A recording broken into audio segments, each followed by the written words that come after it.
Hello, you're listening to Count Richard Von Coudenhove kalergi. Today is Friday, the 16th of November, and here are a couple of comments since my last video. This week was the 100th anniversary of the end of the First World War, or the Great War as it was known. With world leaders meeting in Paris, the French president took the opportunity to attack nationalism, saying patriotism is the opposite to nationalism, and nationalism is treason. This coming from a man that was happy to pose with two shirtless black rappers during a September visit to the Caribbean island of St. Martin, one of which was arrested in October for drug offences and resisting arrest, and had already been in jail for robbery and firearms offences. This photo was widely condemned in the French media, with Marine Le Pen saying that it lacked dignity and was unforgivable. This as Macron's popularity is dropping, with Le Pen's increasing.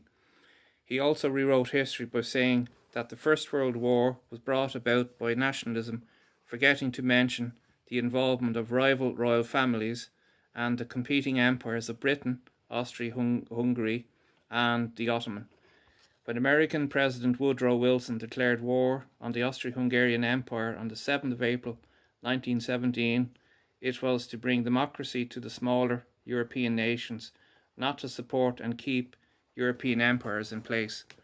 Now, 100 years later, the legacy of that conflict is a fragmented Europe, split between those such as Ireland that can't get enough of European influence and those that believe there is far too much European influence, with Germany leading the charge, and with Merkel's disastrous decision to welcome migrants into Europe, a decision that will affect countries and communities for generations to come. In the European Parliament, Merkel was pushing strongly for the setting up of a European army, which brought about a response from Nigel Farage, thanking Merkel for giving them the ammunition for a Brexit, and that England didn't want to be part of an increasingly German-dominated European Union, turning into an empire. A militarized European Union that is launching a new Cold War, but this time against America. Your political decision to open up the doors unconditionally is the worst decision we've ever seen in a post-war politics in Europe, and isn't it about time that you admitted that you were wrong, and to say to the German communities and many others, I'm sorry for what I've done to you and many problems I've inflicted upon you for many decades to come. There is a difference between integration and multiculturalism, and I think people confuse the two.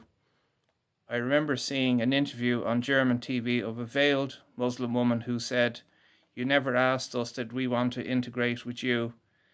This statement says so much about the attitude, and that we are here for your free stuff, and when we have sufficient numbers, we will use your laws to protect us, but to prosecute you. Meanwhile, in Sweden, that canary in the coal mine, it has been revealed that almost 25% of the population now has a migrant background, with 163,000 taken in 2016, 144,000 taken in 2017, and 127,000 taken in so far this year. A new police revealed that there are 785 radical Islamic extremists in Sweden. That figure is probably a lot higher, as this is only those that they are aware of. A woman was gang raped in a public park in Stockholm during the week. 3 men have been arrested, one of which filmed the event, and all needed interpreters, one from Somalia and Arabic. Prosecutors are demanding that if the men are found guilty, that they will be deported. And in the last week, there were 16 people have been shot. And in the migrant camp in Greece, a 3-year-old boy was raped by a 20-year-old Syrian asylum seeker.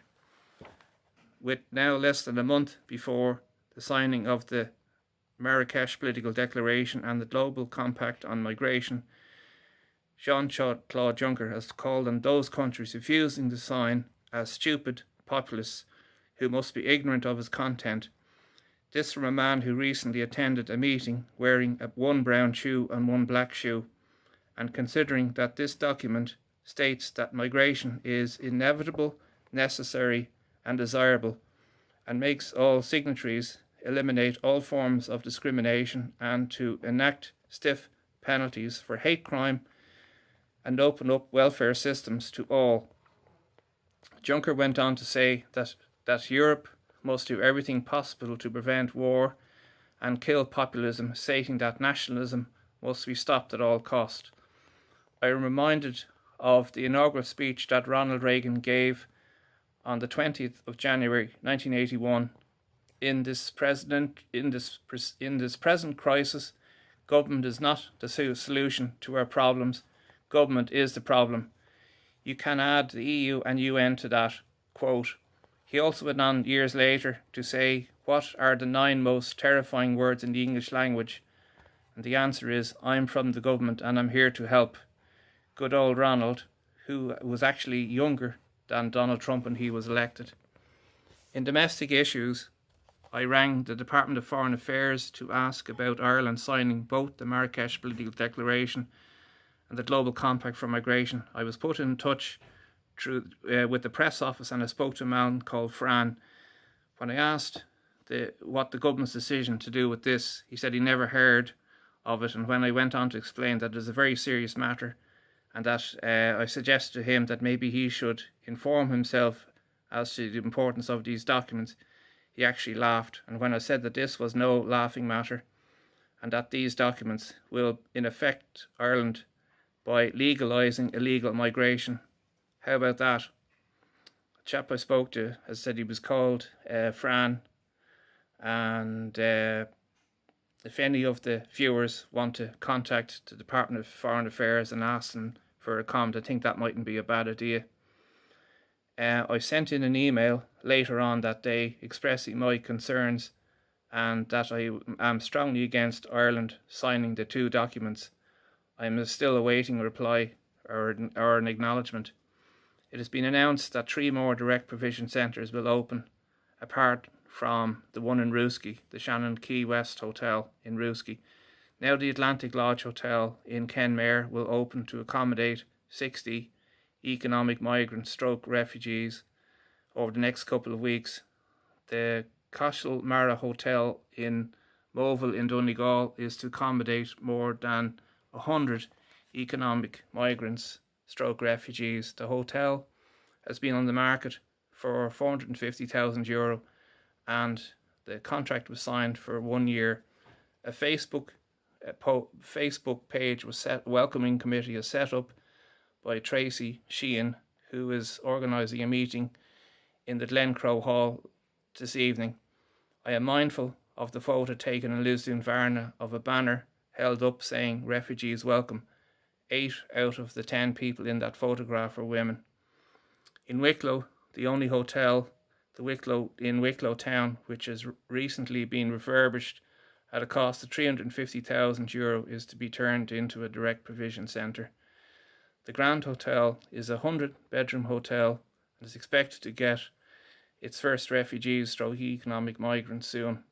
Gran Torino did 2 excellent live streams from Wicklow talking about this. With the changing of legislation by Labour Minister Alan Kelly making no planning permission required to change the use of a hotel to a direct provision centre, governmental departments have now been able to spring this on communities by stealth without giving them adequate time to organise local opposition, if that makes any difference. Judging what happened in Lisdoonvarna, with a report in the Irish Times that a record number of people diagnosed with HIV, 36% were from sub-Saharan Africa and 33% were from Latin America, with over 55% of the ladies infected were from sub-Saharan Africa, and with medical costs in excess of €25,000 per patient. Has the government done any medical tests or screenings for infectious diseases and contagious diseases such as HIV or TB on those refugees / economic migrants that are soon to be brought to these centres? Another story that caught my attention this week was a report by Della Kilroy about 3 families staying in the mosque on the South Circular Road One woman who is from Libya with 5 children and speaks no English.